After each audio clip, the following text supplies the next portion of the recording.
Me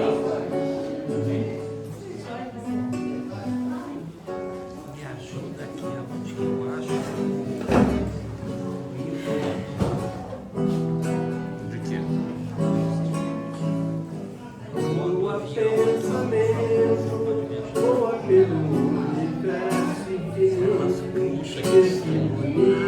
que o sol brilha no céu.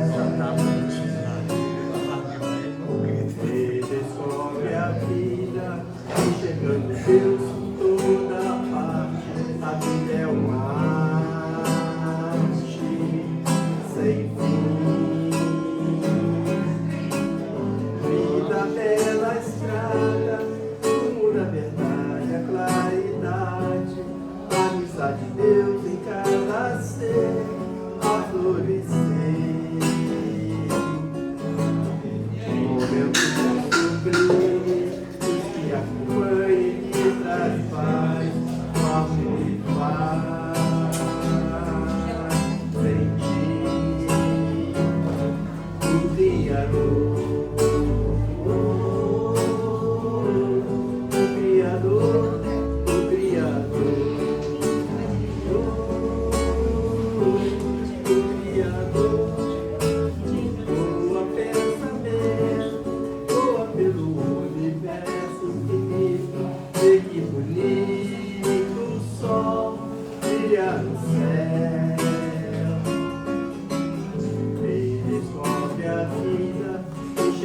Deus por toda parte, a vida é uma arte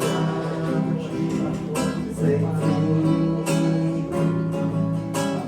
Vida bela estrada, pura verdade, claridade, a amizade de Deus em cada ser, a florescer. Momento sublime, os que acompanham e traz paz.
É noite, é hora de calar, hora de calar. O céu, que és tu, parece oração, parece oração.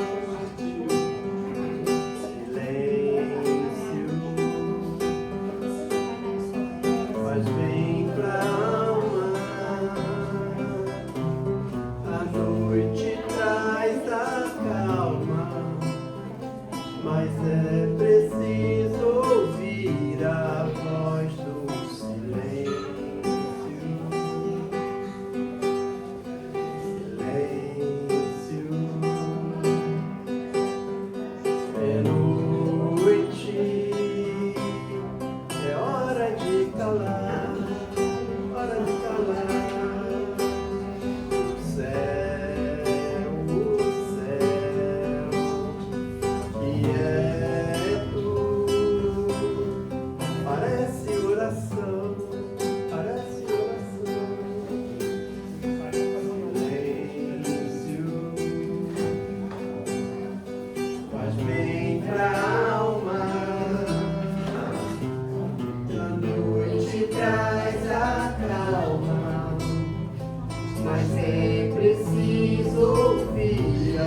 Crescendo aparecido. Ele abraça o conjunto, parece coisas.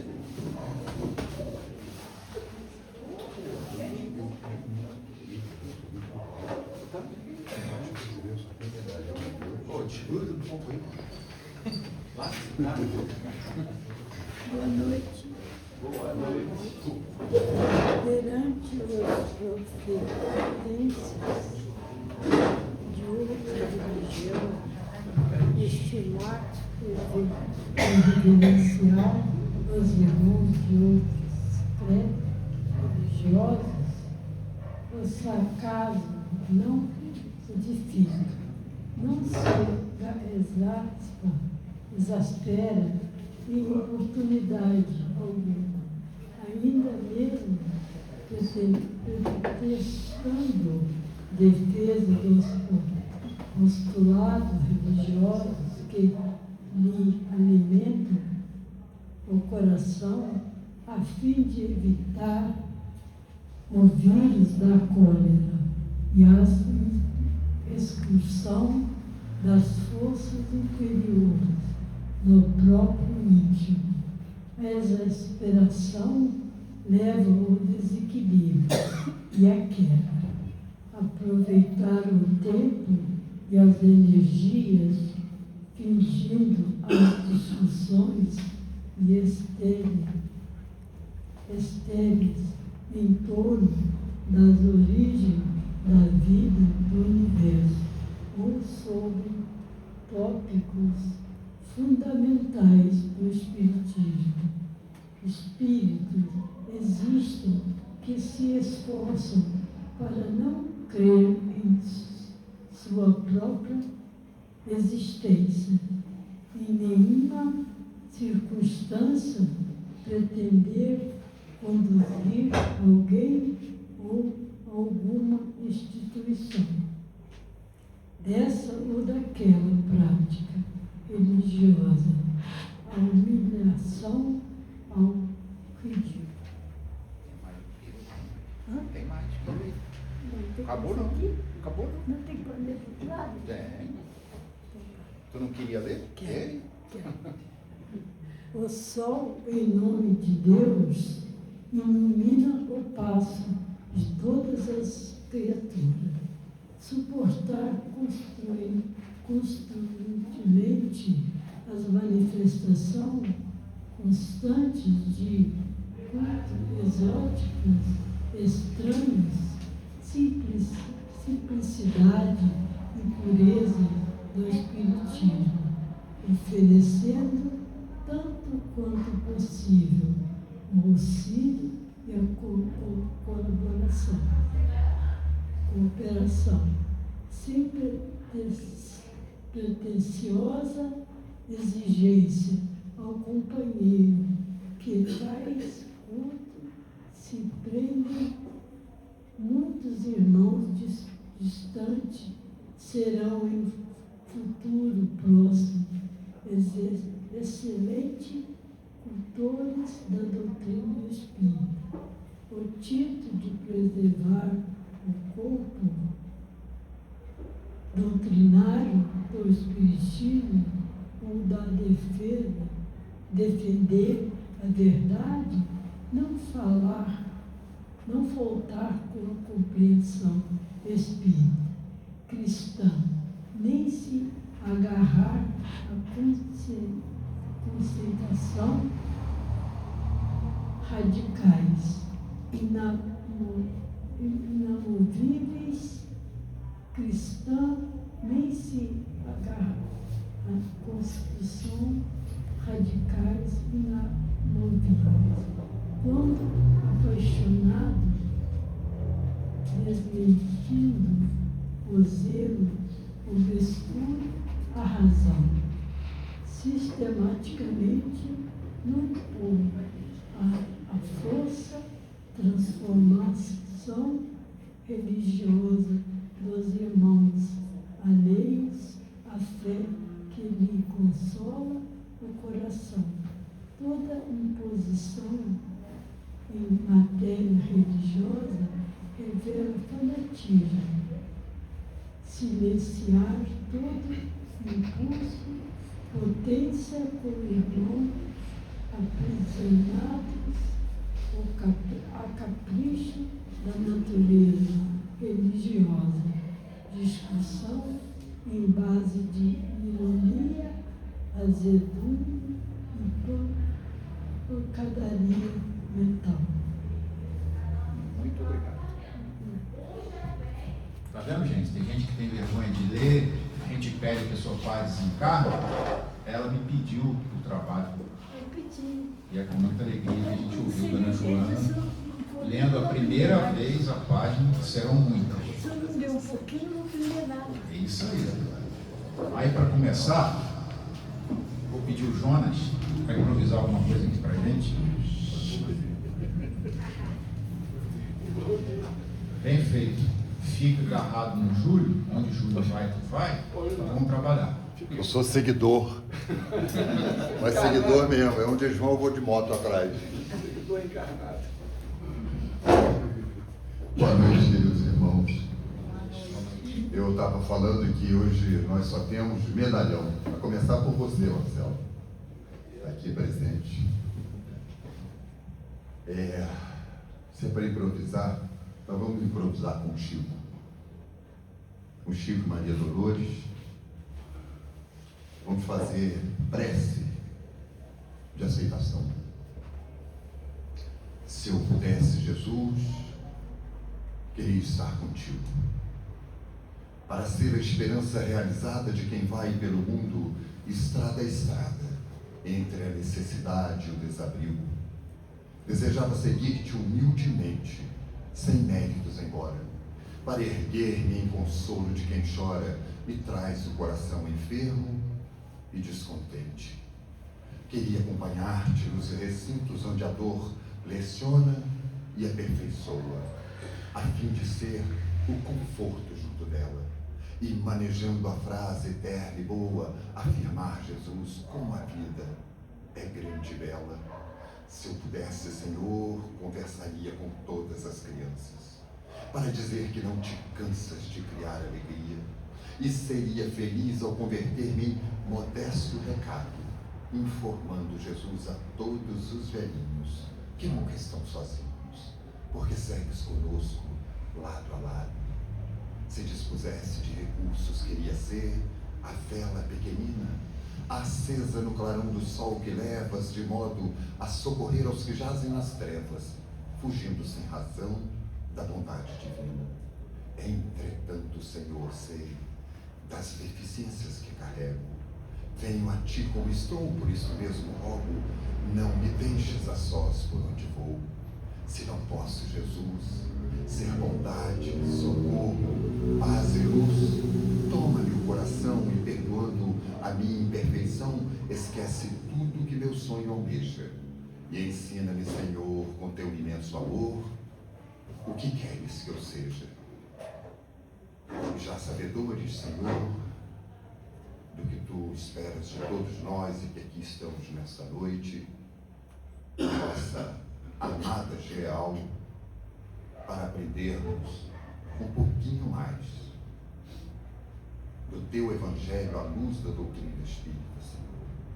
Que todos nós nessa noite recebamos aquilo que precisamos e que possamos sair daqui mais conscientes da nossa responsabilidade e exercitarmos o teu maior ensinamento, de amarmos uns aos outros como tu nos ama.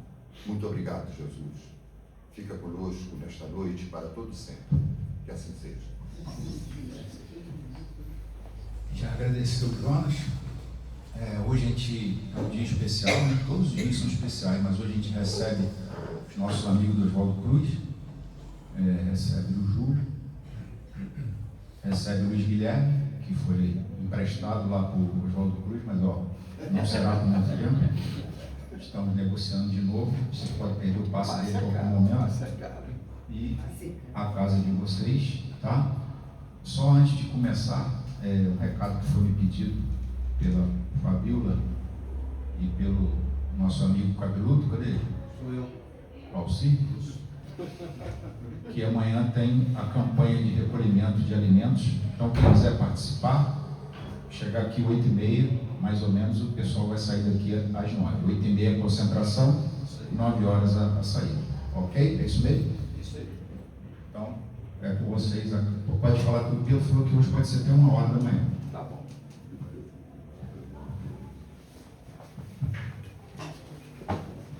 Boa noite a todos.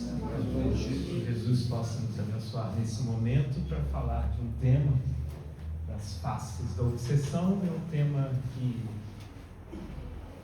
é claro que muitos têm curiosidade, muitos podem ficar arrependidos. Ai, por que eu fui no dia hoje? A gente pode sair, né, chegar em casa. Eu fui sem obsessor e voltei com um monte agora. Mas a gente vai perceber o tema da obsessão de nós.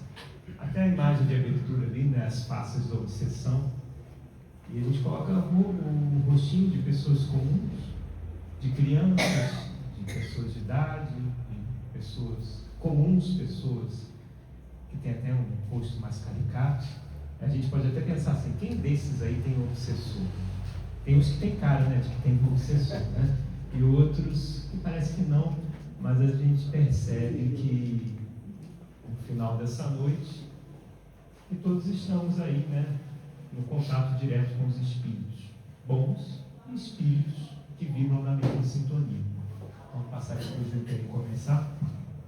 Aí a gente vai fazendo essa troca de ideias. A gente está batendo bola aqui.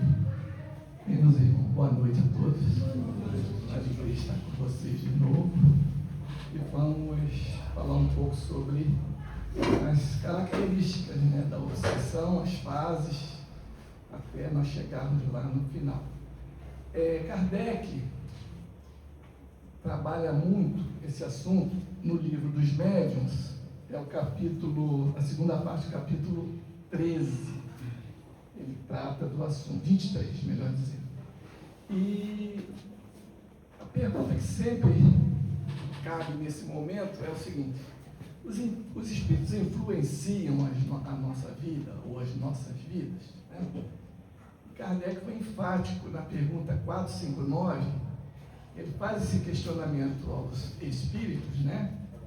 E a resposta é tão clara quanto a pergunta. Então a pergunta é: os espíritos influenciam em nossas vidas? A resposta: muito mais do que podeis imaginar. Normalmente são eles que vos dirigem. Até aí tudo bem, né? Nós falamos, bom, se os espíritos nos auxiliam, tá bom. Mas quando a nossa mente, os nossos caminhos se perdem pelas trilhas desse caminho que nós percorremos, se perde por outros caminhos, por outros atalhos, nós vamos encontrar, de repente, em algum momento, entidades que se dizem que não estão alinhadas conosco até aquele momento, e nós, por pegarmos caminhos diferenciados, vamos certamente receber influências dessas entidades. O que eu quero dizer, traduzindo? Se nós, em determinado momento da nossa vida, nós perdemos o rumo, perdemos o norte, e pegamos alguns caminhos tortuosos, naqueles caminhos tortuosos nós vamos encontrar influências que favorecerão a nossa derrocada, nosso tombamento. Então nós, espíritas, à medida que nós vamos estudando o Evangelho, estudando a doutrina, à luz do Evangelho de Jesus, nós vamos descobrindo, é o que o Luiz Guilherme falou no início, é melhor não saber, né? Eu tenho um amigo meu que ele tentou 2 vezes ir à casa espírita. Ele foi uma vez, ouviu uma palestra, na segunda ele voltou e falou: isso aí para mim não serve. Eu falei: pô, é muita responsabilidade. Para ele não servir. Então o que nós descobrimos com isso? Que a responsabilidade que nós temos depois, como Emmanuel nos lembra, se já tens uma semana de Evangelho, já é possuidor do conhecimento de Jesus, né? Da doutrina do nosso querido Mestre. Então nós vamos começar no nosso estudo de hoje dizendo que as obsessões e que as influenciações, como nós já reportamos, elas ocorrem realmente. Ocorrem no nosso dia a dia, somos influenciados, E essas influenciações, elas sofrem grandeza, elas vão ganhando vulto por esses caminhos tortuosos que nós falamos, e muitas vezes também nós trazemos de encarnações anteriores dívidas, dificuldades de interação com o mundo presente, graças a alguma dificuldade que tivemos em vidas anteriores, e à medida que essa personalidade que nós guardávamos lá do passado, elas vão eclodindo, vão aparecendo aqueles irmãos nossos que tiveram conosco ou como coniventes, ou como inimigos nossos de outras oportunidades, e eles descobrem-nos, como o André Luiz nos fala, na sua série, vários relatos, que os espíritos conseguem descobrir-nos, né? E essa descoberta faz com que nós somos perseguidos muitas vezes, somos influenciados, e nós vamos tratar essa noite de vários pontos que Kardec delineou muito bem no livro dos Espíritos e no livro dos Médiuns, e nós vamos começar com a obsessão simples. Então, a obsessão simples. As características principais. Então, nós vemos aqui o cidadão comum e logo atrás dele ali uma interferência que a gente já vê, uma entidade.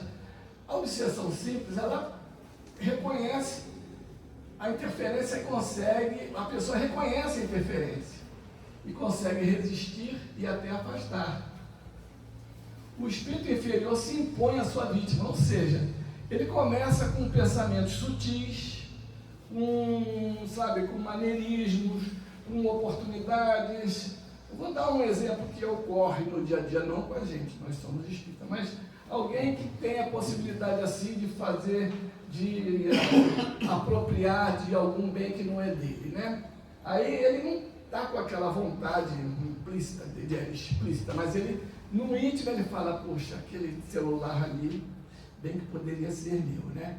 Aí a entidade, já percebendo, se houver alguma interferência, o irmão que está ali perto vai lá, não perde a oportunidade, não pega para você, vai, começa com aquele processo de ressonância que vai batendo na mente, ele vai tratando aquilo como se fosse pensamento dele, ele vai lá e lança a mão do objeto. Então, o que acontece?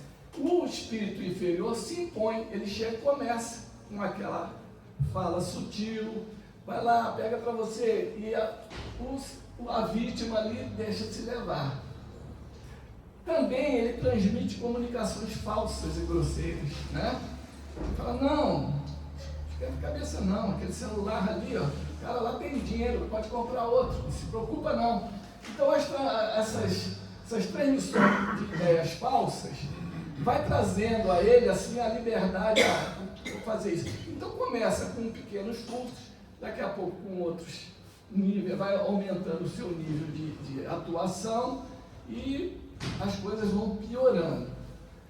Passa-se por personagem de vulto também a entidade e tenta mostrar-se conhecedor de todos os assuntos. Então, no caso imaginemos assim numa casa espírita, alguém que já começa a receber mensagem de Dom Pedro II, começa a receber mensagem de Kardec, tem muitas coisas por aí fora, até de Jesus. Tem um livro que, não sei se vocês conhecem, tem um livro que é a autoria de Espírito Jesus Cristo.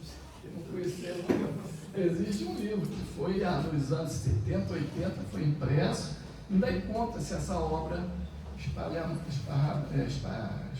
pelo Brasil, espalhada pelo Brasil. Então, esses médiums, pseudo-médiums, recebem a interferência desses espíritos e vai dando liberdade para que eles ajam, para que eles possam trazer seus pensamentos, suas vontades. As coisas vão sendo levadas como se nada tivesse assim dando a parecer de que haja a mudança. Dentro de casa, normalmente, a esposa, a marido, normalmente, nós lembramos isso, né, da outra vez, que quando nós somos obsidiados ou quando nós recebemos esse processo de intervenção espiritual, principalmente aqueles que, quando desenvolvem ou educam, quando educa a mediunidade, nos primeiros meses é muito comum um mal-estar, não é só um mal-estar, é uma, como é que a gente fala? Você fica mau-humor, a pessoa não consegue conviver, as pessoas convivem contigo e falam, você não está bem não, hein? O que está acontecendo? Aí, você está acompanhado, né? Então, a Misilene conta para o Guilherme, e a Maria Elza, minha esposa, fala a mesma coisa, falava, né? Você não está bem não, hein? Vai lá, ela já me dava, ela fazia o diagnóstico e dava profilaxia. Vai lá e toma um banho que você melhora. E por acaso, né, o banho ajudava ali a dispersar as entidades. E às vezes ocorria isso exatamente no dia que você estava programado para a educação mediúnica ou para a reunião de desobsessão. Porque os espíritos eles já colocam junto a nós entidades que vão se manifestar à noite, né, na hora da reunião. As entidades já vão sendo acopladas, conectadas a nós, para que chegando na hora da atividade propriamente, você dá a manifestação e as coisas seguem seu fluxo para educar a sua mediunidade. Então, essa primeira fase aí é a fascinação, né? Ou melhor, é a obsessão simples. Agora nós temos a segunda etapa, que é a fascinação. Ali vocês veem que ele só não interfere, mas a interferência do espírito obsessor já modifica o humor do hospedeiro ali. Ele já modifica o humor, ele já ri, já chora, ele sente alegria, ele sente raiva, ele sente todos os sentimentos, ele é aflorado porque a entidade obsessora ela já tem um domínio superior, um domínio maior. O espírito obsessor domina o julgamento, iludindo o próprio hospedeiro com ideias falsas, né? Com ideias de que ele pode seguir adiante, aquele propósito que ele está querendo seguir é importante. A vítima acredita cegamente na entidade dominante e não aceita opiniões contrárias. Às vezes, dentro da casa espírita, quando ocorre, nós trouxemos aqui esses tópicos para que nós detectemos dentro da nossa casa, que às vezes o coordenador ou o dirigente da atividade mediúnica, ele tem que ter essa sensibilidade e ter a capacidade de conversar com o médium.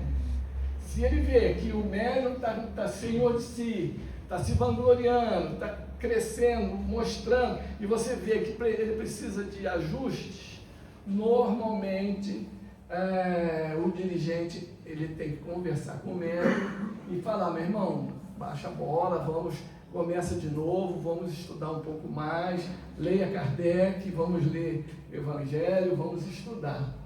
E nesse ponto também há a perda parcial de discernimento. Então ele já começa, nessa fase já da obsessão, ele já começa a perder o discernimento de ridículo, o discernimento de em qualquer lugar que ele está, ele se manifesta achando, né, que é ele que está agindo por conta própria. Na verdade há uma interferência oculta que ele não percebe, mas que está junto dele ali, né? Vamos lá. Posso falar uma coisa? Pode. Minha mãe diz que quando a primeira se mostrou, a nossa fisionomia até muda em tom de voz também. Você vai ver mais à frente aqui que à medida, vocês podem ver, à medida que a interferência vai ocorrendo, vocês vão perceber que o hospedeiro aqui, ele muda as feições. Se vocês perceberem, já começou a ganhar ali, algumas papadas debaixo do olho, ele já está um cansaço. Nessa fase da subjugação, o espírito já exerce um domínio tão forte que paralisa a vontade do obsidiado. Ele já não tem mais domínio sobre... Nós estamos dando aqui um caminho crítico, o que nós estamos direcionando? Se na primeira fase lá atrás nós intercedermos, como é o caso do banho, ou então como é o caso da casa espírita, você direciona, vai a uma casa espírita, normalmente ocorre já na primeira fase, ele procura um centro, vai lá tomar um passe, não é assim que a gente recebe as instruções? Vai lá, conversa lá com alguém, procura lá o Jonas, que é amigo da gente, procura o Paulinho, procura a Misilene, procura alguém lá e fala que você não está bem, aí o que você recebe? Olha, vamos fazer uma ficha para levar para a desobsessão. Aí faz uma ficha, preenche os teus dados, no dia tal você vai ficar em casa, vai fazer isso, aquilo outro. Aí, a interferência, no início, ela há uma interseção, uma intervenção, e normalmente pode ocorrer ali já o ajuste. São interferências simples, são espíritos zombeteiros que trabalham, que entram e saem da nossa casa ao seu bel prazer. A gente lembra bem, né? Porque o cachorro entrou na igreja porque a porta está aberta, né? Na nossa casa física, os espíritos entram porque a porta está aberta. Então, se nós não prestarmos atenção, essas entidades vão fazer morada. E quando chega numa reunião de obsessão, normalmente, já trabalhando nesse aspecto há alguns anos, acontece a entidade, nós doutrinando, conversando com ela, o que você está fazendo na casa do Luiz Guilherme? Eu cheguei lá, eu vi que ele é um garoto bom, aí eu fiquei lá. Mas você está lá há quanto tempo? Não sei, eu sei que eu estou. Aí eu perguntei quanto tempo você está? Já tem mais de 1 ano. E a entidade, ela mora contigo, ela senta na mesa contigo, ela almoça, ela faz as reclamações dela, ela reclama com você das dificuldades que ela está tendo, e você vai assimilando aquilo, e daqui a pouco você entra na faixa daquele irmão que ali está. O importante da faixa vibracional, né? As rádios, nós sabemos aqui nesse momento, todo mundo possivelmente aí tem um celular no bolso. Cada um desse celular tem uma frequência diferente. Se o telefone do Guilherme tocar agora, vai atrapalhar a palestra. Mas se tocar, por que tocou o dele e não trocou o do André? Porque a frequência dele, o canal é diferente do dele. E assim somos nós, cada um de nós que aqui está, tem um canal diferenciado no campo psíquico. E recebemos essas influências. Cada um de nós, se tivéssemos a visão dilatada aqui a evidência propriamente dita, nós veríamos, cada um recebendo interferência dos amigos espirituais, as influências positivas, de você ter saído de casa, aí veio aquela ideia assim, não vai hoje não, não vai hoje não. Quantas vezes, né? Lá atrás, a gente recebia esse impulso assim, por que você vai de novo na casa espírita, no ouvido da gente? Aí quando você vence aquela primeira etapa e vem, os amigos espirituais falam, muito bem, você venceu a primeira etapa, vamos para a segunda. E assim as coisas não... Alguém falou?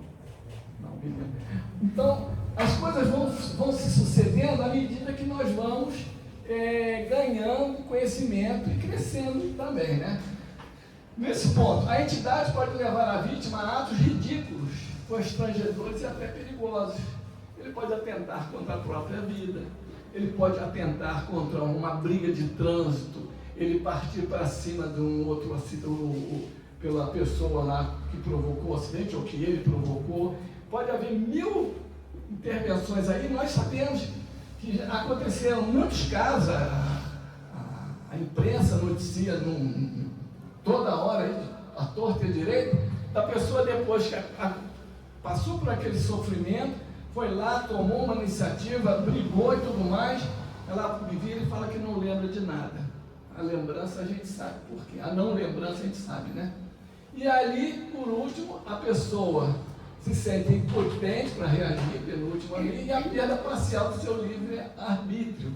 Ela deixa de ter a liberdade de tomar as decisões em razão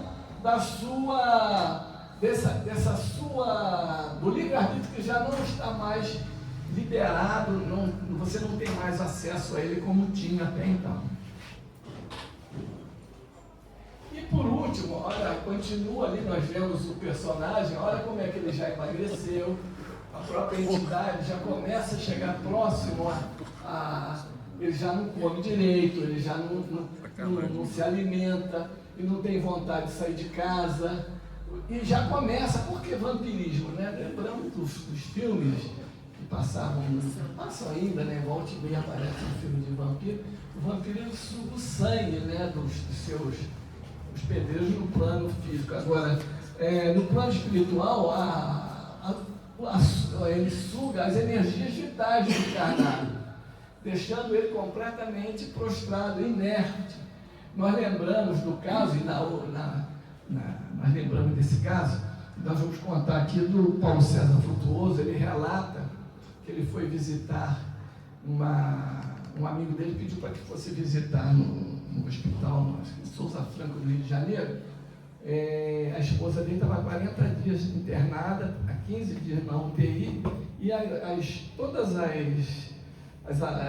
os antibióticos que foram aplicados não faziam efeito. E ela já estava prestes a desencarnar.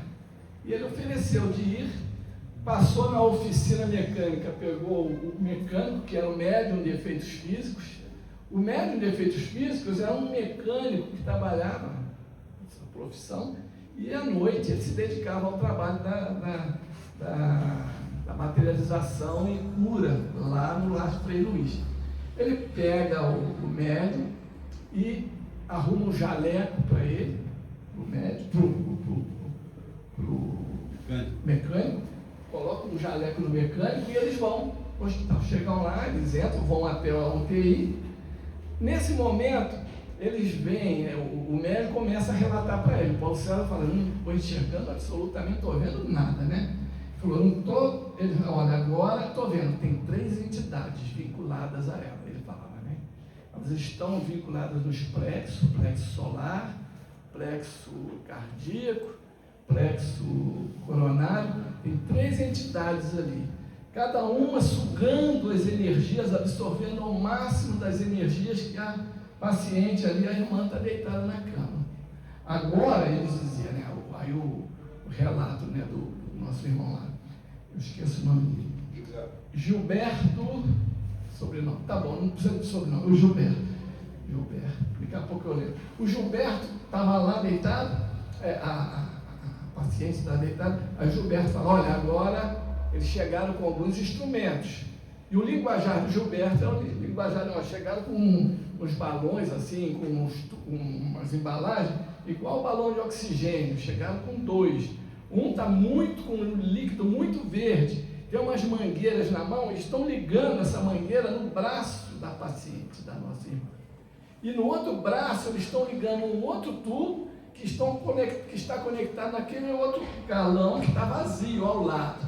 Agora eles abriram as válvulas e está correndo um líquido verde por dentro do organismo da paciente, ele relatando tudo.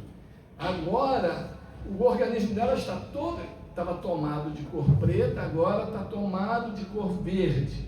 As entidades foram removidas, foram afastadas, estão sendo levadas para outro ponto, agora ela está começando a recobrar.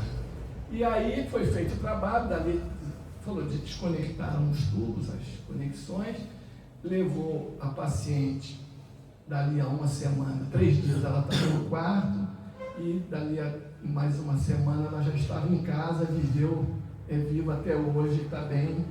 Então, o que nós vemos, como a interferência espiritual chega a esse ponto de acoplar em nosso perispírito entidades, os ovoides que André Luiz relatam, né, relata em seus livros, das entidades que já perdeu a sua conformação perispirítica, é um formato de ovo, ela é conectada nos pontos vitais, né, nos plexos, por entidades malignas, entidades que trabalham nas trevas, para exatamente fazer com que o irmão torne-se uma verdadeira, uma entidade sofrendo na mão desses vampiros que são convocados do plano maior para fazer esse trabalho.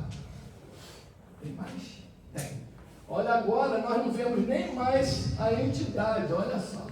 A entidade já está vivendo diretamente, já está dentro, praticamente, né? Vivendo um conúbio ali, né? Vivendo ao mesmo tempo com o irmão ali, já é na possessão, ele já vive. O corpo físico do irmão, ele já domina, ele exerce um completo domínio sobre o hospedeiro. Daquele ponto em diante, é ele que comanda as ações. Já há uma subjugação física e moral. A subjugação física, a alteração da consciência e da personalidade. Há um domínio em quase todas as faculdades físicas e psíquicas. a mudança de voz, temperamento, modo de interagir com as pessoas próximas. Então já se torna realmente um autômato, né? Ele já passa a ser dominado e ser comandado por essas entidades. Se vocês perguntarem, existe hoje aos centenas, aos milhares por aí afora. Só que nós identificamos às vezes nas ruas um louco, alguém que tem uma vida normal e de repente ela pode transformar-se e se deixar levar. Eu lembro que quando nós éramos criança lá no Morém, criança pequena lá no Morém, nós tínhamos um amigo de infância, era o Carlinho, colega nosso da mesma idade nossa. O Carlinho, ele teve uma vida normal, era garoto, soltava pipa com a gente, tudo mais. Um dia, do nada, ele sentado com a gente conversando, deu alguma coisa nele, ele começou a olhar para o céu, ficou parado, aí todo mundo chamou ele e não recobrou a consciência. Se perdeu ali. Dali para frente, nunca mais ele recobrou a consciência, tornou seu joguete na mão das entidades. A mãe, na época, já faz muitos anos, eu nunca mais ouvi também. Ele andava na 16 de março, quem o conhece, né? É um cara grandão, da altura do Jonas, assim, uma barba maior do que a do Jonas, assim. Andava com um saco nas costas, assim, e ia passando de loja em loja, educadíssimo, sabe? Chegava em determinada loja, por favor, me dê um refrigerante. Por lá de fora ele não entrava. E encontrei ele muitas vezes, ele conversava comigo, normal. Aí de repente ele entrava, ele começava a conversar, oi Julinho, tudo bem, tudo bom? Daqui a pouco ele virava, começava a querer filosofar, mas um assunto sem conexão, sem nexo, perdia a noção do que estava dizendo, misturava a coisa da vida presente com coisas anteriores. Eu percebia isso, né, na época que a gente conviveu com ele, e ele perdeu completamente a noção. Se fosse levado talvez a uma casa espírita, na época a gente não era espírita, não tinha como indicar, talvez ele pudesse retomar a sua consciência. Arrependidos? Tanto problema que eles têm aí, né? Para resolver. Essa questão também da possessão, né? Kardec, no livro dos médiuns, ele não aborda. Mas depois, na revista espírita, ele situa a questão da possessão como possibilidade. Isso já depois de ter lançado a Gênesis. E aí faz, né, esse paralelo da possessão como uma perda total do livre-arbítrio, né, como o Júlio falou. É importante lembrar o seguinte, a gente diferenciar aqui as situações nossas da vida, do cotidiano, contra o que é a obsessão. Isso é muito importante, porque daqui a pouco eu estou colocando tudo a encargo dos espíritos. Então, espera lá, nem tudo que acontece na minha vida é uma influência espiritual. São muitos os casos, como o Júlio falou, de levar para uma casa espírita um determinado assunto familiar, um determinado assunto de vivência do cotidiano, do trabalho, é levado para uma reunião e não tem espírito nenhum. É uma questão do cotidiano, da vida da pessoa e da própria pessoa. Então, saber diferenciar o que é uma influência espiritual do que não é uma influência espiritual, de algo que eu estou vivendo, de algo que eu mesmo estou arquitetando na minha própria vida, é de fundamental importância. O que a gente chega no caso da auto-obsessão. A gente achou que só tem isso de obsessão, não tem mais. Que é a auto-obsessão, onde, diz a doutora Marlene Nobre, o encarnado pode assim ser perseguido por si mesmo, devido às suas próprias criações mentais. Então nós temos o pensamento como uma força soberana, uma força que vai plasmar muitas coisas, e eu posso ir plasmando, e com a minha ideoplastia eu posso transformar um autômato, e esse autômato que me perseguir. Ivone Pereira conta esses casos também. André Luiz também tem um livro de Libertação que também conta um caso de um escritor que escreve contos de terror, e ele vai idealizando um monstro que persegue todo mundo. Mas nessa idealização dele, ele às vezes é tão forte, tão firme nessa criação mental, imaginária, que ele cria no plano espiritual, com a força do pensamento, um autômato. Que quando ele desencarna, o que ele encontra? A criação dele o perseguindo como perseguia os personagens do livro dele, Sigourney Pereira conta. Então essa perseguição é levada para uma reunião mediúnica, por exemplo, não tem nada, somente as criações mentais e um processo de auto-obsessão. Raul Teixeira fala ainda sobre a auto-obsessão o seguinte: daí, então, os processos obsessivos que não foram tratados devidamente, enquanto eram auto-obsessão, quando se convertem em heteroobsessão, ou seja, uma obsessão com participação, quando agora existem outras mentes, encarnadas ou desencarnadas, propiciando a gravidade do processo, quando essas coisas passam a se dar com a ajuda de seres externos, ao perturbado, tudo fica mais difícil. E muitos podem, e é uma pergunta recorrente em estudo: cadê o mentor espiritual da criatura nesse momento? Cadê o anjo guardião? A gente fala assim, está falando do obsessor. Cadê o meu espírito protetor que não afasta esse espírito? Novamente volta para o uso do livre-arbítrio. O espírito protetor, ele respeita o seu livre-arbítrio. É claro que ele vai fazer de tudo, principalmente no início, para que a gente não entre, né, nesse roda-moinho que começa sempre pela auto-obsessão. Eu começo com um pensamento negativo, esse pensamento negativo vai tomando amplitude, vai se aprofundando, e assim a gente entra numa situação, até que o Júlio falou, dos níveis de obsessão, da obsessão simples até a subjugação e a possessão. Legal? Doutora Marlene Nobre, nesse livro aqui, Obsessão e Suas Máscaras, eu diria que é o melhor livro de obsessão, né, para entender, é esse livrinho aqui, Obsessão e Suas Máscaras.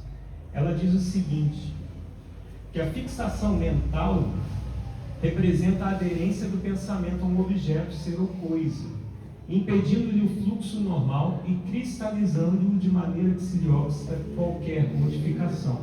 Então, o que vai gerar a aproximação do espírito são dois formatos principais. Um, a gente até falou isso no último momento, eu tenho raiva da Cláudia, já de vidas passadas, então é endereçada essa obsessão. Eu quero me vingar da Cláudia. Não importa se é um espírito superior, ela pode ser um espírito missionário, mas eu tenho raiva dela e eu vou perseguir. Quantos espíritos não aparecem com raiva de Jesus e tentam perseguir o próprio Cristo? Mas há a porta aberta de Jesus? Não há. Então não há conexão, se voltou vibrando uma sim. A questão da obsessão ocorre quando há justaposição mental. E percebemos também, nessa questão dos pensamentos fixos, sentimentos. Então eu não tenho uma vingança endereçada com o André, mas eu tenho pensamentos de tristeza, eu tenho pensamentos de raiva, eu tenho pensamentos de inveja, e esses pensamentos, eles são pensamentos fixos. Não é uma tristeza que eu tive um dia, não é uma ideia, né, de inveja que eu tive só um momento e passou. É um pensamento recorrente. Esse pensamento recorrente vai abrindo a porta que o Júlio falou, da porta que o cachorro entra na igreja ou que faz a conexão mental conosco. Esse pensamento recorrente vai abrindo a porta e vai fazendo a conexão. Ou melhor, vai gerando uma espécie de magnetismo mental, onde espíritos que pensam daquela mesma forma, legal, ele pensa com raiva igualzinho a ele, eu vou me aproximar dele e vou ficar por perto. E assim começa o processo de simbiose espiritual, mental, por sentimento e devoção a um determinado pensamento. A doutora Marlene Nobre, nesse livro, também fala sobre fixação mental, monoideísmo e parasitismo. Por quê? Eu começo numa fixação mental. Alguém tem fixação mental? Muitas vezes a gente tem em fases da nossa vida. Às vezes acontece algo na nossa... né? Alguém aqui tem um vizinho que às vezes eu tenho uma fixação mental com o problema do vizinho? Tem. Uma coisa do dia a dia que eu não consigo resolver é quem fica. Ou então acontece e eu fico com raiva daquela pessoa e eu fico. Eu vou dormir, acordo pensando nisso. Dormir, pensando nisso. Almoço, pensando nisso. Estou no ônibus, pensando nisso. É aí que a gente tem que se policiar. Perceber se esse pensamento está recorrente. Porque vai criar essa monoideia vai ser um atrativo para esses espíritos que nos comem. E entra aqui na questão do parasitismo, onde a doutora Marlene fala, no capítulo 9, sobre infecções fluídicas. Então, há infecções fluídicas. A gente fala de infecções no nosso âmbito encarnado, e há infecções também no plano espiritual. Da mesma maneira como existem infecções orgânicas, acontecem também as fluídicas. Muitos desencarnados, movidos por vingança, empolgam a imaginação dos adversários encarnados com formas mentais monstruosas, classificadas pelos instrutores espirituais como infecções fluídicas, com poder destruidor, podendo levar até a loucura.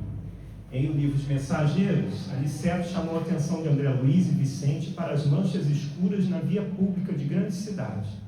Nuvens de bactérias variadas que flutuam em grupos compactos, obedecendo a princípios de afinidade. O benfeitor espiritual apontou também para certos edifícios e regiões da cidade onde havia zonas de matéria mental inferior, matéria que é expelida incessantemente por certa classe de pessoas. Somos nós. E o instrutor acentuou: tanto assalta o homem a nuvem de bactérias destruidoras da vida física, quanto as formas caprichosas das sombras que ameaçam o equilíbrio mental. Ora, se temos a nuvem de bactérias produzidas pelo corpo doente, temos a nuvem de larvas mentais produzidas pela mente enferma. Então, há uma produção mental, essa produção mental vai se espalhando com a poluição que a gente tem, né, das chaminés. Nós temos uma poluição mental que vai carregando o ambiente, vai deixando esse ambiente pesado e vai não possibilitando que a gente pense ou vibre a uma superior. Como o Júlio falou, a gente às vezes está em um estado irritadiço muito grande. Esse estado irritadiço não permite que eu deixe essa monoideia, esse pensamento fixo e vire um parasitismo. Então a gente falou da infecção fluídica, desses ectoparasitas, então parasitas mentais, gerados pelo pensamento, e as larvas mentais. E num outro livro, a gente começa a entrar aqui, do Hermínio Miranda, esse livrinho aqui chamado Condomínio Espiritual. Aqui a gente começa a falar de uma questão, até ele já trouxe um pouco de um caso, né, de algo chamado TDI, que é o transtorno dissociativo de identidade. Esse transtorno dissociativo de identidade acontece, o Júlio já vai falar sobre alguns casos famosos, mas quando a pessoa parece que tem várias personalidades nela própria. E Hermínio Miranda, ele estuda nesse livro diversas possibilidades. A possibilidade mental, psiquiátrica mesmo da criatura, onde a pessoa pode se demonstrar como uma personalidade agora, daqui a pouco ela se mostra com outra personalidade e às vezes se identifica com outro nome. E tem casos que tem 15, 20 personalidades habitando uma só pessoa. Um só corpo, é exato. Jesus traz isso em Lucas capítulo 8, versículo 2. Os 12 estavam com ele e também algumas mulheres que haviam sido curadas de espíritos malignos e doenças. Maria, chamada Madalena, de quem haviam saído 7 demônios. Então, 7 espíritos perturbando Maria de Magdala. Ele questiona o Hermínio se o fenômeno é uma simples cisão mental tratada pela ciência ou algo com raízes mais profundas e sugere as personalidades secundárias podem ter faculdade espiritual. Então ele começa a estudar. É anímico? O que é o anímico? É da própria criatura? Ou seja, de vidas anteriores, e está dando um curto-circuito mental que de repente está resgatando vidas anteriores na personalidade e está mudando o temos as criaturas ali de background e aquela que é a principal. De repente, a principal sai do palco e entra uma personalidade. E não tem nenhum espírito, mas tudo é produção do próprio ser. E um curto-circuito mental, espiritual. Perfeito? Então ele vai fazer esse questionamento. Não sei. Isso aí. Ele não aceita sem crítica a explicação psiquiátrica de múltipla personalidade como mera cisão da mente. Ele investiga se aquilo não seria, na verdade, manifestações anímicas, ou seja, do próprio ser, do próprio espírito encarnado, ou até mediúnicas de outros espíritos. Ou os dois, que fica mais confuso ainda. Agora esse contigo. Ah, não, aqui tem um trechinho, né? Tem também uma cura de um endemoniado com Cristo, em Marcos capítulo 5, versículo 9, onde ele questiona um dos espíritos, né? Uma pessoa que estava sendo subjugada pelos espíritos, ele pergunta: quem és tu? Meu nome é Legião, porque somos muitos. Então, uma pessoa respondendo: meu nome é Legião, porque somos muitos. Então, você vê um agrupamento de espíritos, e de fato somos muitos em diversos aspectos. Somos muitas reencarnações, somos muitas personalidades, carregamos múltiplos aspectos. Mas quando a gente abre a mente como uma espécie de magnetismo, de atração, e trazemos essa legião de espíritos para a próxima, acabamos afirmando isso aqui: meu nome é Legião porque somos muitos. Então, ali em cima a gente tem que começar a fazer essa balança do ser integral e do ser fragmentado. Nós não somos seres fragmentados? Somos. Porque a criatura tem evolução e processo. Então tem dia que eu estou bem, tem dia que eu estou mal. Eu ainda estou me estruturando o ser para se tornar um homem integral, a criatura integral, como diz Joana de Ângeles. Mas ainda somos muito fragmentados. E quando esses fragmentos começam a brigar entre si, pode haver manifestações desse tipo que o Júlio vai falar agora.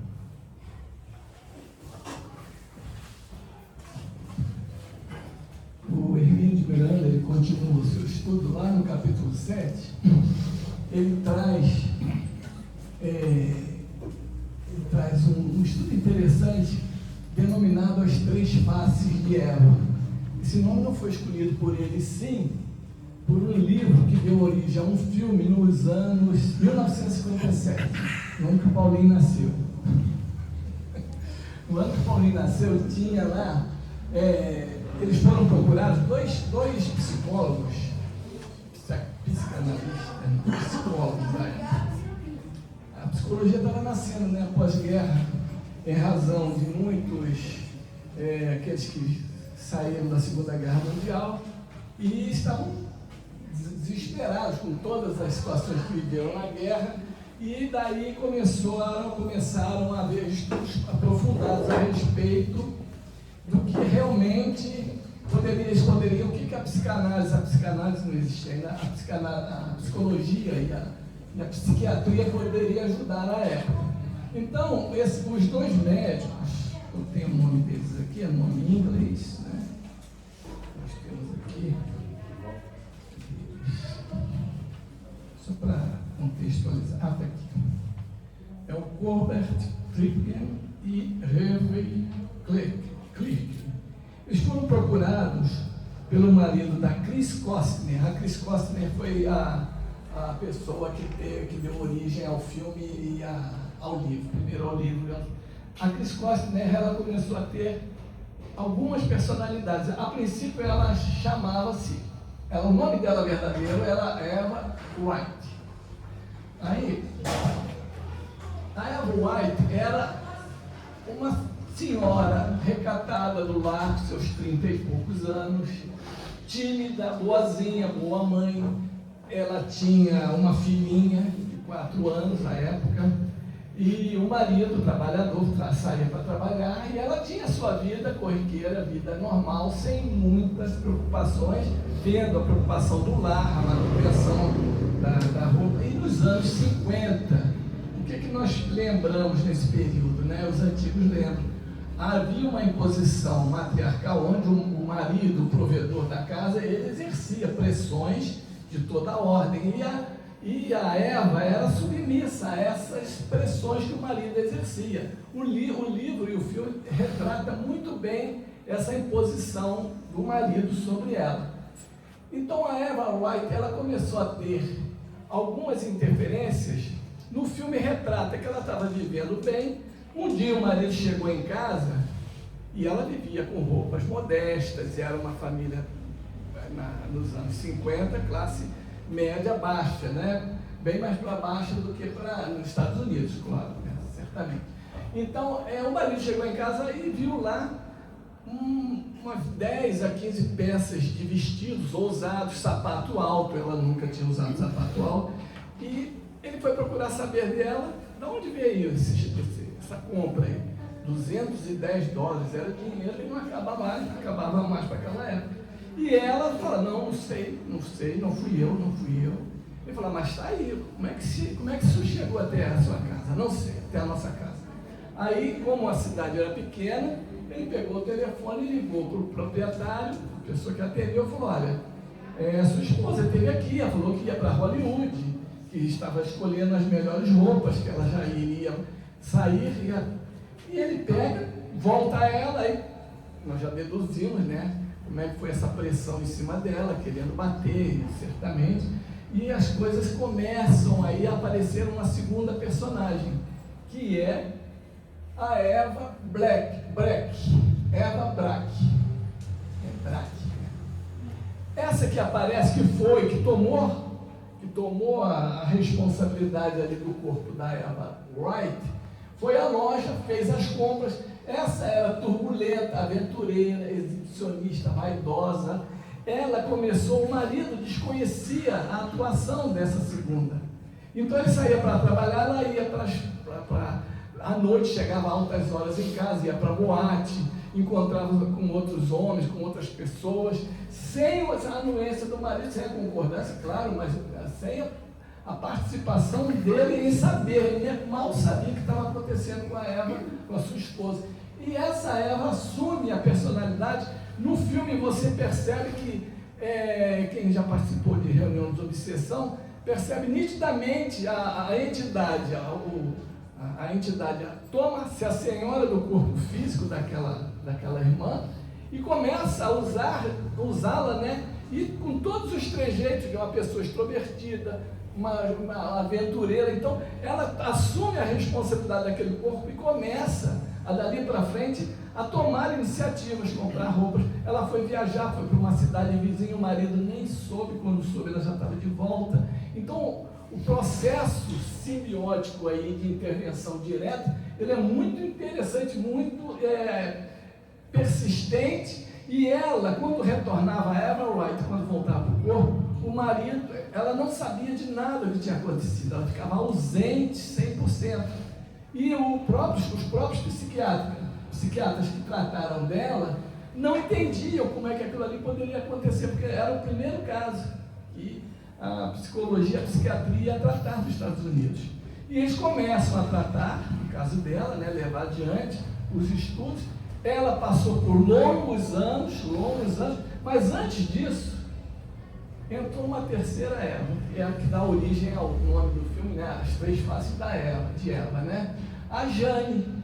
A Jane era uma pessoa já equilibrada, madura, estável, diferentemente da primeira, que era submissa, e muito diferente da segunda, exibicionista e aventureira. Essa daí era tranquila, equilibrada, e ela compunha mais ou menos a organização do lar.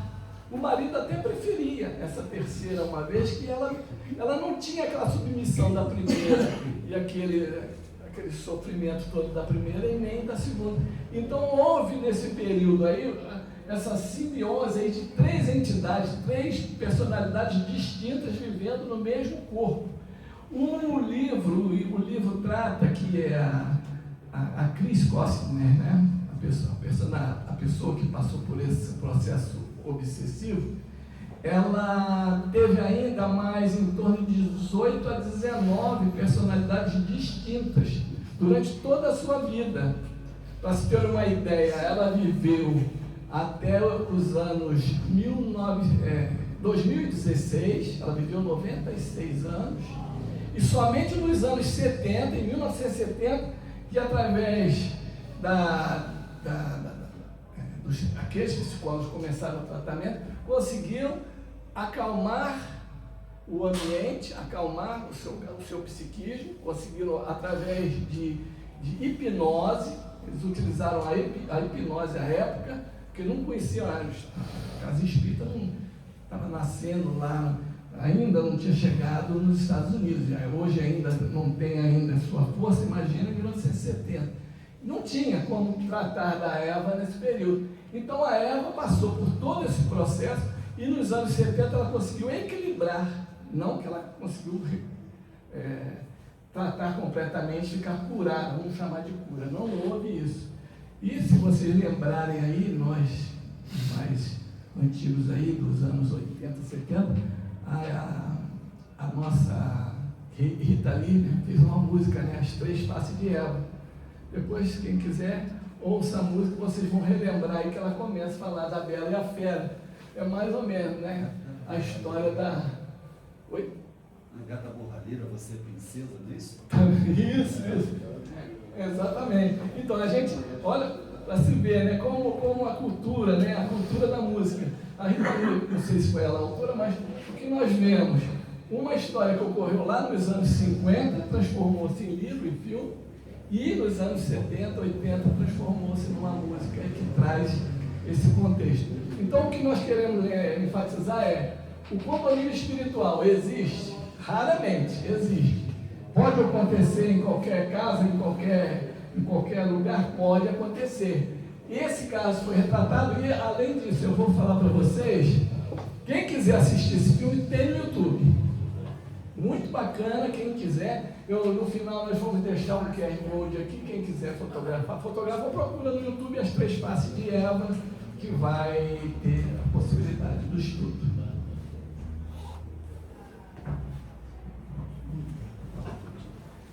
Então, chegando aí à nossa conclusão, senão a gente chega mesmo até 1h da manhã,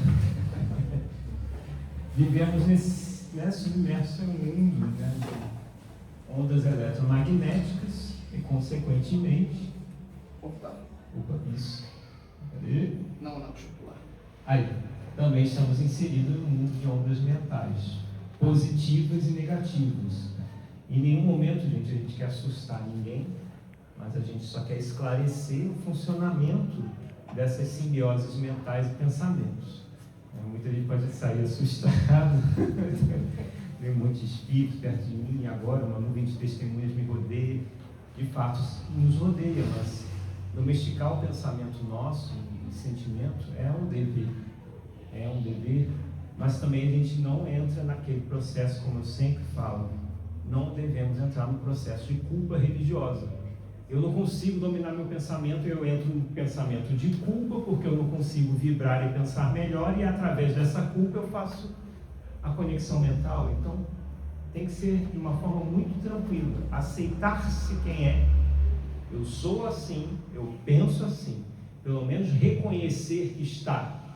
Desde o processo de obsessão simples, se você reconhece, eu estou de fato pensando, não estou pensando legal, eu estou pensando mal dos outros, eu estou pensando mal da minha vida. Esse fato de reconhecer já é um grande passo para você começar a evitar essas aproximações. E sobrou 2 minutos e meio para falar da solução. Não sei se vocês querem ouvir ou não, mas a profilaxia terapêutica que está aí. Oração sincera, não a oração somente com os lábios, mas uma oração sincera. A leitura edificante, né? Livros que... vou pegar um Stephen King, cuidado. Mas se você vai pegar, né, um Emmanuel, você vai pegar uma literatura espírita, não espírita também, tem muita literatura boa, mas leituras que possam enobrecer a alma. trazer pensamentos e novas vertentes de pensar e vibrar mais alto. Evitar noticiários negativos, principal. Quem toma café da manhã vendo jornal aqui, alguém? Corta. Porque já começar o dia nesse tipo de vibração não é legal. A gente assiste o noticiário, não estou falando aqui para a gente ficar alheio a tudo, mas é a quantidade de notícias e a forma como a gente consome isso está fazendo com que nós vibremos pior. Então vou procurar aí. No Instagram tem um chamado Só Notícia Boa. Depois caçem lá no Instagram, tem um que é bem legal, Só Notícia Boa, e traz notícias legais, de notícias que tentam contrapor um pouco esse aspecto negativo. Disciplina emocional, também a reforma íntima, como a gente fala. Criar um ambiente de paz dentro do lar, a gente fala do culto no lar, mas também no convívio do lar, perceber que o lar é a sua residência física, mental, espiritual, familiar, é um ninho, é onde você se sente seguro. E se lá no lar você já começar a perceber que não se sente seguro nem na sua própria casa, também se torna um problema. Aprender a lidar com parente difícil, Natal está chegando, reuniões familiares, lembre-se desse dia. Aprender. O outro é como é. Não vai. O outro pensa como pensa, o outro vota como vota. Não adianta a gente querer ficar discutindo questões que é da alçada da escolha e do uso do livre-arbítrio da outra criatura. Aceitar-nos como são. Até porque também nós estamos sendo aceitos como somos. Agradecer sempre. Então, o pensamento e o movimento de gratidão. E a terapêutica, vai prosseguir na oração perseverante. Nós, como espíritas, o passe magnético ajuda muito, porque o passe vai ser aliado ali do perispírito para justamente também evitar e dispersar. Mas, como diz André Luiz, não adianta tirar a sucata do imã se o imã continua atraindo a sucata. Eu vou na casa espírita, tiro toda a sucata, todos os espíritos malfazejos que me rompem, eu saio ali na porta, já todo mundo cola de novo, não adianta. Água fluídica, reforma íntima, culto do Evangelho no lar, buscar o atendimento fraterno nas casas espíritas, compartilhar esse sentimento, esse pensamento que pode estar assediando, e a caridade ativa, principal. Amanhã tem campanha aí do quilo, procura aí, Fabíola e Valci, procurem uma atividade no bem, onde você faça um movimento de sair do seu campo do isso é para mim, eu vou resolver isso para mim. A gente está sempre resolvendo coisa para mim mesmo, para minha família, mas e para o próximo? Será que o próximo que eu nem sei quem é? Também a caridade ativa, a caridade plena, como terapêutica. Luiz, entidade nenhuma gosta de que nós façamos essas tarefas. Não, eu digo. Lá vai de novo na casa espírita. Aí fica esperando lá fora. Aí não é, chega um ponto que ela enjoa de você, ela vai embora. Vai embora. Cansa, né? Vai ficar cansado. Mas percebam que tem caso mesmo, né? Que de espíritos que estão acompanhando a criatura fica lá fora esperando. Não entra, tem medo. E ainda fala assim, né? Eu que não vou entrar, meus amigos entraram, não saíram. É assim. Agradecemos, quer falar alguma coisa? Então agradecemos aí a paciência, o carinho de vocês. Aqui é o filme que o Júlio falou, Valci. Uma dúvida, Luiz. Você falou dos endemoniados de Gadareno, né? Foi aquele jovem que, na passagem dos apóstolos, não conseguiram expulsar, entre aspas, os demônios. E eu não sei se Jesus estava dando uma dica para nós ou não, quando ele fala assim, há quanto tempo o seu filho sofre disso? Ou seja, existe um tempo que não pode ser modificado? Não é um tempo da demora da procura, né? Exato, não é um tempo que vá, de certa forma, não tem mais jeito sempre tem. Você tem o caso da filha de Bezerra de Menezes, que estava sofrendo um processo obsessivo que chegou a tal ponto de uma justa posição perispírito a perispírito, que começa a costurar o perispírito ao outro, que fica assim, agarradinho.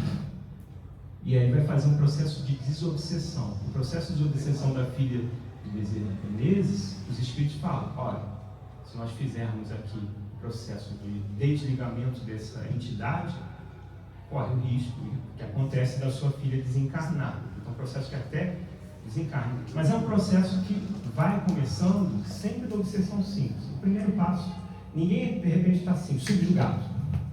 Possessão. Esse é o tempo. O tempo que o Cristo quer dizer é que há um tempo para ir piorando, se não tratado no início. Na obsessão simples, você ainda está com o seu livre-arbítrio. Vai chegando na fascinação, já perde um pouquinho. Na subjugação, já perdeu possessão. E tem o caso do obsediado também, não queria ser tratado, né? De repente, quando ele já está tão obsediado, ele... O processo de fascinação já acontece muito isso. Né? Porque ele fala assim, não, isso é coisa da cabeça de vocês, ele sempre pensa aqui. Por isso que eu falei que é muito importante a pessoa identificar assim, olha, eu estou pensando errado, eu sei que eu estou errado, mas eu estou lutando contra isso. Quando ele se reconhece, agora quando ele diz, o pessoal está falando que eu estou assim, e aí fala com ele, você acha que eu estou certo? Você não acha que eu estou certo? Não vejo isso. Exato. Em cima, eu lembrei do nome de Gatavor. Em cima, em cima você está falando a respeito de parte espiritual e parte psíquica. Quando você vê uma pessoa que está sendo atrapalhada, cabe a gente, né, todos nós, auxiliar essa pessoa e falar para ir para uma casa espírita para poder fazer a fraterno, aquela coisa toda, porque a gente não sabe o que está passando na cabeça do nosso vizinho, na rua, no ônibus, no trabalho. É uma coisa muito rápida. Sim. Né? Eu diria que até o bem ele contagia, a caridade, o amor ele contagia. Então, como às vezes fazer essa pessoa mudar? A gente pode ser exemplo, a gente deve ser exemplo. E tomar cuidado com aquela questão de como se vai avisar. Você chega assim, André, tu está obsediado, tá acompanhando, vai lá na casa espírita e vê se reza melhor, não está adiantando nada, sei lá no diabo. Aí começa a fazer de uma forma que a pessoa fica com mais raiva e ela mergulha mais fundo no processo obsessivo, porque ela pode estar realmente sofrendo. Então, como comunicar isso, como aproximar, então tem que ter um nível de expertise ali muito grande para saber assim, tá, mas se eu falo de forma direta não vai ouvir. Como é que eu posso acolher e levar para um processo? Nesse caso, você fazer uma prece pela pessoa, quando a pessoa já está a muito... prece intercessória. Porque eu conheço uma pessoa que morreu por causa disso. Tipo assim, desencarnou mesmo, ela não conseguiu sair disso. E dessa obsessão absurda, a ponto de não conseguir comer, de não querer comer. É um absurdo. E ela faleceu. Ela fala, nenhuma prece deixa de ter resposta. Exatamente. Então a prece intercessória vai ajudar como como o André Luiz fala, como um orvalho, né? Às vezes pode ser um refrigério. Então é um refrigério para a alma da criatura, que pode abrir, não que vai resolver e retirar, mas pode fazer com que a pessoa perceba, opa, o que eu estou fazendo na minha vida? Na época eu não entendi como ajudá-la, hoje eu já farei uma prece. Morre, desencarna. Sim, entra num processo que a pessoa vai perdendo o amor próprio, né? O sentido da vida e assim, está entregue, André. Só para finalizar, a atriz desse filme ganhou o Oscar em 1958. Ela foi ganhadora do Oscar, melhor atriz. Vale a pena assistir. Quem é essa atriz? É a Joanne Wood. Joanne Wood. Não é da minha época. Também não. Não lembra não?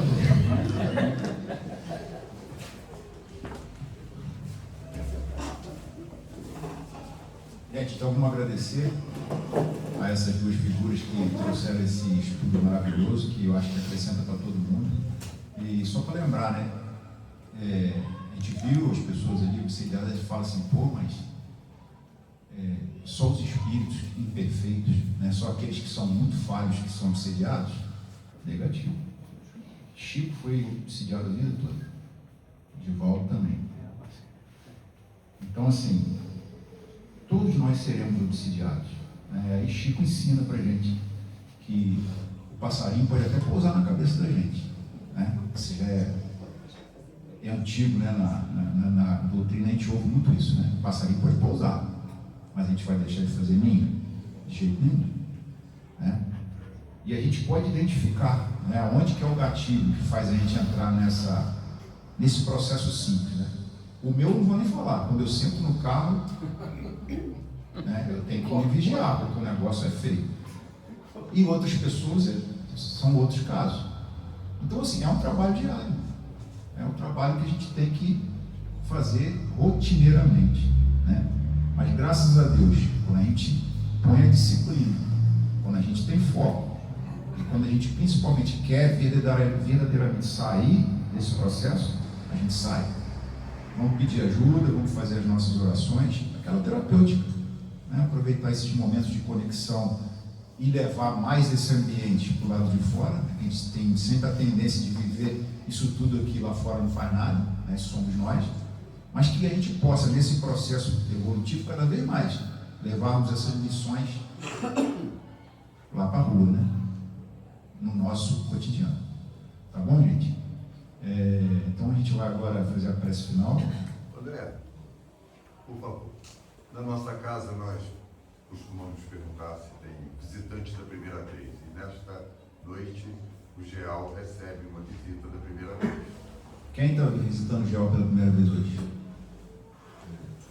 Seja bem-vindo. Como é que é o seu nome? Meu nome é Tadeu. Tadeu, seja muito bem-vindo. Boa noite. Qualquer coisa, se não gostou da palestra deles, depois você briga com eles.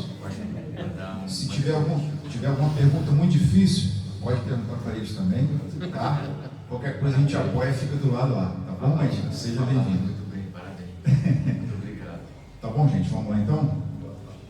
Vamos entrar no nosso mundo íntimo, começarmos a vibrar com essas energias que aqui foram produzidas pela espiritualidade, pela presença, com certeza, de Jesus, que nos ensinou que onde tivesse um ou dois reunidos em nome dele, aqui ele estaria, trazendo para todos nós, para cada um de nós, com as nossas dificuldades, com as nossas imperfeições, o alento, o consolo, de sabermos que somos guiados por um Pai amoroso, pleno, e que direciona a cada um de nós aquilo que nos é cabido, na certeza que nenhuma das provas que a gente atravessa, que nenhuma dificuldade que passa em nossa vida, ele está ausente, ele está sempre presente,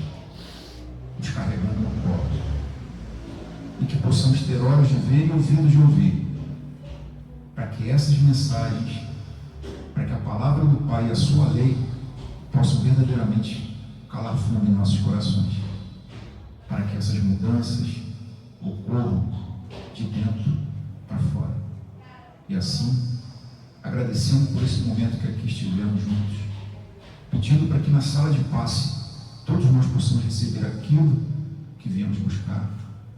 Agradecemos ao Pai, agradecemos a Jesus, a espiritualidade amiga, por esses momentos harmoniosos que aqui passamos. Obrigado por tudo, que assim seja, graças a Deus.